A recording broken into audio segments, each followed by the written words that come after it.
जैव विविधता संरक्षण की आवश्यकता है। हम इसे क्यों करें? हमें इससे अनेकानेक प्रकार के लाभ प्राप्त होते हैं, इसलिए हमें जैव विविधता के संरक्षण की आवश्यकता है, जिसमें कुछ पॉइंट्स आपको दर्शाए गए हैं। नंबर 1, जैव विविधता के संरक्षण की निम्नलिखित प्रमुख आवश्यकताएं हैं। नंबर 1, अनेक प्रकार के खाद्य पदार्थों की प्राप्ति होती है।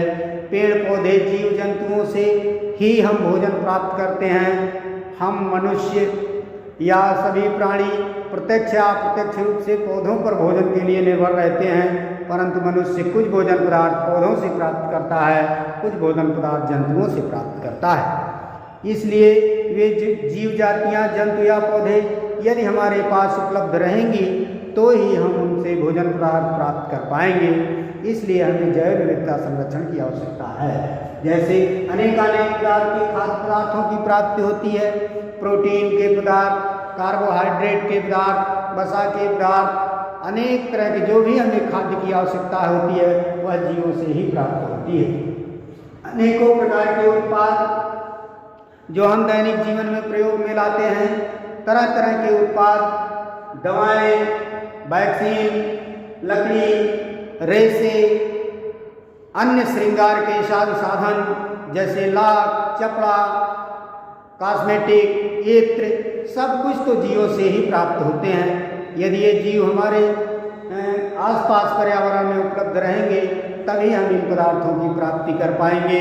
अतः जैव विविधता संरक्षण की अप्रिम आवश्यकता है। परितंत्र व्यवस्थित रखने तथा पदार्थों के चक्रण हेतु भी जैव विविधता की आवश्यकता है। परितंत्र जो हमारे चारों तरफ का आवरण है उसमें एक व्यवस्थित सिस्टम चला करता है। जैसे भूमि से पौधे खनिज आदि प्राप्त करके, सूर्य से ऊर्जा प्राप्त करके अपना भोजन पदार्थ बनाते हैं। इन्हीं भोजन पदार्थों को शाकाहारी, पुनः शाकाहारी को मांसाहारी, मांसाहारी को उच्च मांसाहारी खाते हैं। अंत में अपघटक उसे अपघटित करके भूमि और ह्यूमस का निर्माण कर देते हैं और पुनः उसे पौधे प्राप्त करते हैं। इस प्रकार से यह परितंत्र और चक्र चलता रहता है। यदि इनमें से किसी भी जीव जाति को हटा लिया जाए तो यह चक्रण अवरुद्ध हो जाएगा और पुनः उससे आगे के कड़ी के जीव तथा पीछे के स्तर के कड़ी के जीव प्रभावित हो जाएंगे। जिसका एक बहुत ही अच्छा उदाहरण इस समय आप देखते होंगे कि आजकल मैदानी क्षेत्रों में नीलगायों, जंगली पशुओं का आतंक बढ़ गया है। इसका कहीं ना कहीं हम ही जिम्मेदार हैं, क्योंकि हम लोगों ने मांसाहारी जंगली जानवरों का अत्यधिक शिकार किया, मांसाहार किया, जिससे उससे शाकाहारी जिन जंतुओं को मांसाहारी खाते थे उनकी संख्या बढ़ गई। उनकी संख्या बढ़ जाने से जंगलों में पेड़ पौधों की कमी होने लगी, क्योंकि ये शाकाहारी जंतु नहीं पेड़ पौधों को खाते थे। अतः ये नीलगाय, शुअर जैसे जीव जंगलों में भोजन की कमी होने के कारण, जंगलों की कमी होने के कारण मैदानी क्षेत्रों की ओर पलायन कर गए और आज हमारे लिए एक समस्याएं बन गई हैं। इस तरह से परितंत्र को व्यवस्थित रखने के लिए, सुदृढ़ रूप से चलाने के लिए भी जैव विविधता के संरक्षण की आवश्यकता होती है। चौथा है, जैव समृद्धि से ही कोई देश समृद्ध बनता है। ये पुरानी कहावत है और सत्य भी है कि जिस देश में जितनी ही जीव जातियाँ अधिकतम विद्यमान होती हैं, उन्हीं जीव जातियों से वे दवाएं, लकड़ी आदि कीमती सामान प्राप्त करते हैं, जिससे वहाँ की आर्थिक स्थिति में सुधार होता है। वहाँ के लोग निरोग भी रहते हैं, स्वस्थ भी रहते हैं, जिससे उनकी कार्य क्षमता में वृद्धि होती है और उस देश के सकल घरेलू उत्पाद में वृद्धि होती है। और सकल घरेलू उत्पाद में वृद्धि होने से ही कोई भी देश समृद्ध बन पाता है। इस प्रकार से हम एक लाइन में ही कह सकते हैं कि जैव समृद्धि से ही कोई देश समृद्ध बन सकता है। अतः जैव विविधता का संरक्षण अति आवश्यक है। उपरोक्त 4 मुख्य कारणों से आपको यह विदित हो गया कि जैव विविधता का संरक्षण सर्वोपरि है, हमें अवश्य ही करना चाहिए। अब हम देखते हैं कंजर्वेशन है क्या, संरक्षण है क्या। जीव संरक्षण की बात करें हम यहाँ पर देखिए, जीव को हमने लाल कलर से लिखा है, संरक्षण को क्योंकि अगर हम केवल संरक्षण की बात करें तो संरक्षण का सीधा शाब्दिक अर्थ होता है बचाना, सुरक्षित रखना। किसी भी वस्तु, सेवा, रिसोर्सेज की जो उपलब्धता है वह असीमित नहीं बल्कि सीमित है। अर्थात सीमित संसाधनों, जितने भी सीमित संसाधनों हैं उनका सुरक्षित उपयोग करना ही संरक्षण कहलाता है। सीमित संसाधनों का सुरक्षित उपयोग करना ताकि वो लंबी अवधि तक बने रहें, उनकी उपलब्धता लंबी अवधि तक हमें प्राप्त होती रहे, इसी को संरक्षण कहते हैं।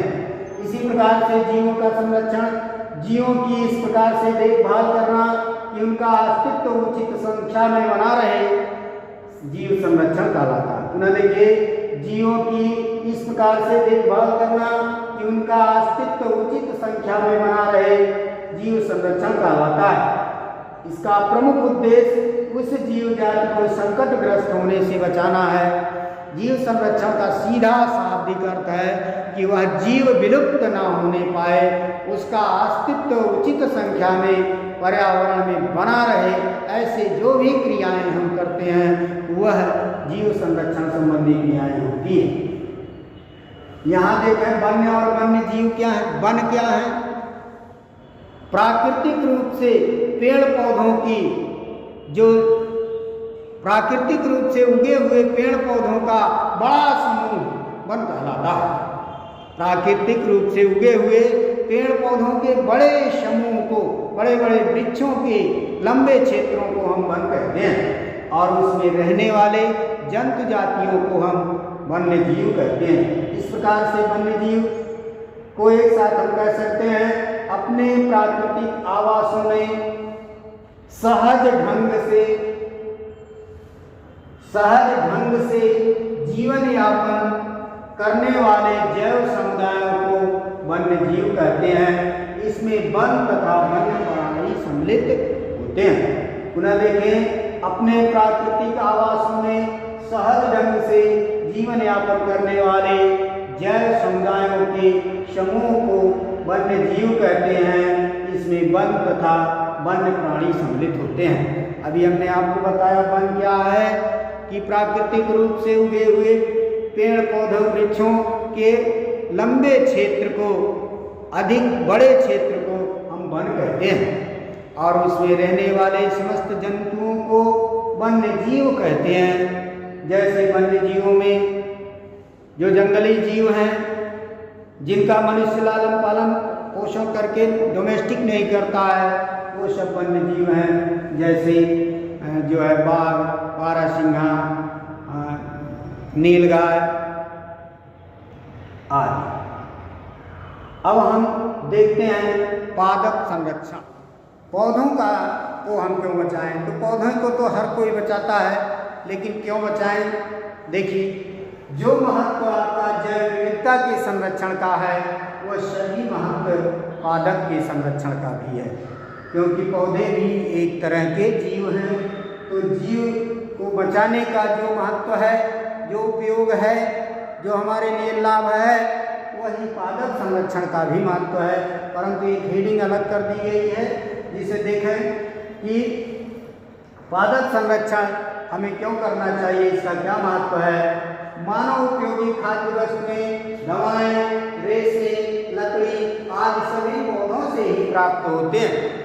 कमोबेश आप देखें, भोजन सामग्री जितनी भी है वह लगभग अप्रत्यक्ष या प्रत्यक्ष रूप से हम पौधों से ही प्राप्त करते हैं। अधिकतर दवाएं पौधों से ही प्राप्त हो जाती हैं। जैसा आप जानते हैं, होम्योपैथिक आयुर्वेदिक दवाएं पौधों के ही से ही बनाए जाते हैं। जो हम कपड़े आज पहनते हैं, उनके रेशे अधिकतर पौधों से ही प्राप्त होते हैं, जिन्हें हम प्राकृतिक रेशे कहते हैं। घर फर्नीचर आज बनाने के लिए इमारती लकड़ियाँ पौधों से ही प्राप्त होती हैं।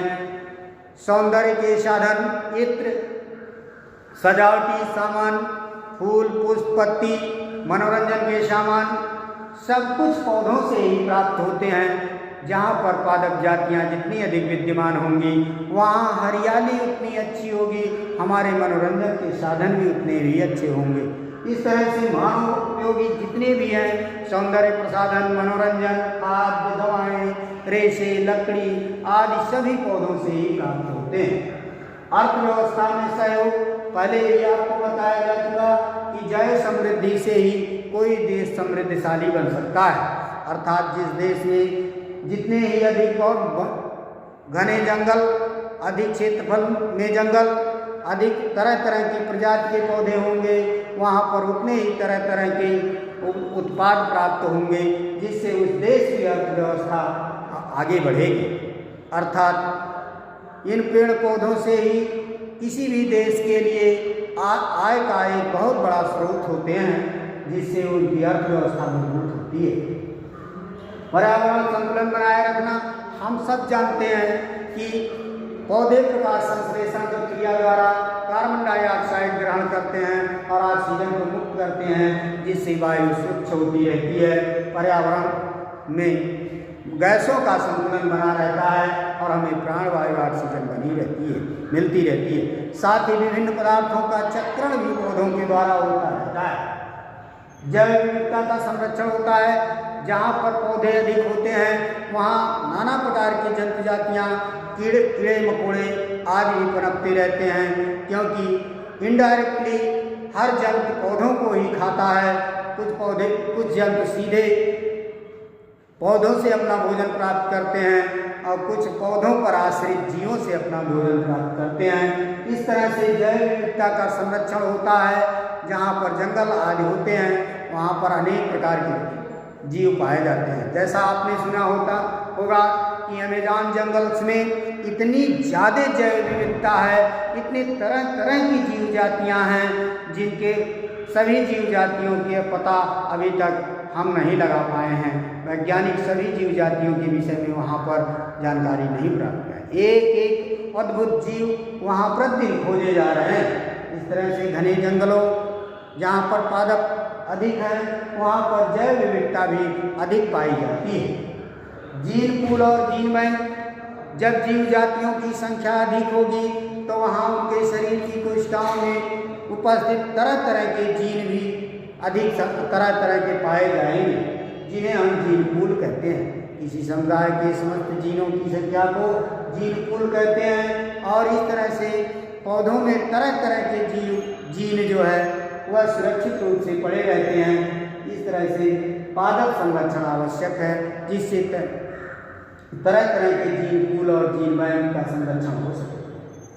अब हम मुख्य टॉपिक पर आते हैं, जो प्रायः आपकी परीक्षाओं में पूछा जाता है, प्राणी संरक्षण की विधियाँ। प्राणियों के, जंतुओं के संरक्षण के लिए दो विधियाँ बताई गई हैं, एक स्वस्थानीय संरक्षण, दूसरा उत्स्थानीय या बहिस्थानीय संरक्षण। भारत सरकार ने वन्य जीव संरक्षण अधिनियम 1972 पास किया, यानी सन 1972 में भारत सरकार ने वन्य जीव अधिनियम पास किया और उसके अंतर्गत पूरे भारतवर्ष में उस समय 80 राष्ट्रीय उद्यान बनाए गए और इन्हें सुरक्षित किया गया कि भाई यहाँ पर शिकार करना वर्जित है, अभयारण्य वर्जित है, यहाँ से जंतुओं को निकालना वर्जित है, पेड़ों को काटना वर्जित है, तरह तरह के नियम बनाए गए। तो आप याद रखिए, भारत के वन्य जीव अधिनियम 1972 के अंतर्गत 80 राष्ट्रीय उद्यान, 488 वन्य जीव आरक्षण क्षेत्र बनाए गए।